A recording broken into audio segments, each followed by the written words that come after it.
उसकी जो उम्र है ना, उसमें कोई लड़की मुस्कुरा कर देख ले तो हफ्ते तक नहीं भूलता है। मैं तो अगर फिर ऐसा ही है तो मैं और मॉम अभी इसी वक्त आपका ये घर छोड़कर चले जाते हैं। ओ प्लीज गो अहेड बी।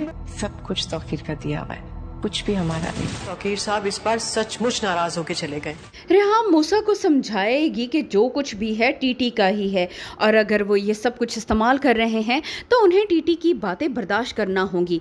मगर मूसा को यकीन है कि अगर वो नाराज़ होगा तो उसका बाप उसकी बात सुनेगा और मान भी जाएगा। तब यहाँ पर मूसा अपने वालिद के पास जाएगा, उन्हें यही कहेगा कि वो मासूमा को छोड़ दें, वो उस लड़की की शक्ल भी देखना नहीं चाहता।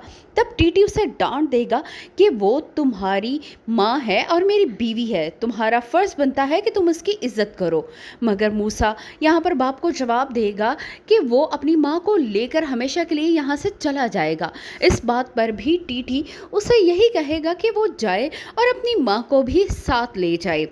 मूसा को अपने कानों पर यकीन नहीं आ रहा होगा कि टीटी उससे इस तरह भी बात कर सकता है।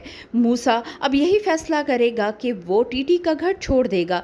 रेहाम जो मूसा की जल्दबाजी पर बहुत ज़्यादा खफा होगी, लेकिन वो अपने बेटे का साथ भी नहीं छोड़ सकती। यहाँ पर मूसा और रेहाम इस घर को छोड़कर चले जाएंगे, मगर टीटी को इस बात की कोई फ़िक्र भी नहीं होगी। उसे बस फ़िक्र है तो इतनी कि किसी तरह मासूमा मान जाए। मगर मासूमा यही चाहती है कि टीटी अपने घर वालों से उलझे और इसके बाद वो उसे लेकर उसी घर में जाए। मासूमा जैसे ही टीटी आएगा उसे यही कहेगी कि वो जॉब करना चाहती है।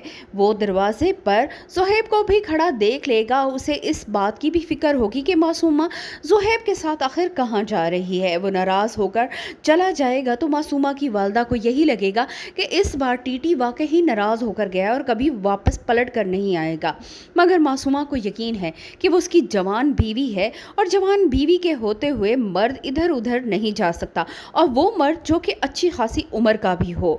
यहाँ पर मासूमा को पक्का यकीन है कि उसके हाथ बहुत ज़्यादा मजबूत हैं और टीटी कहीं जाने वाला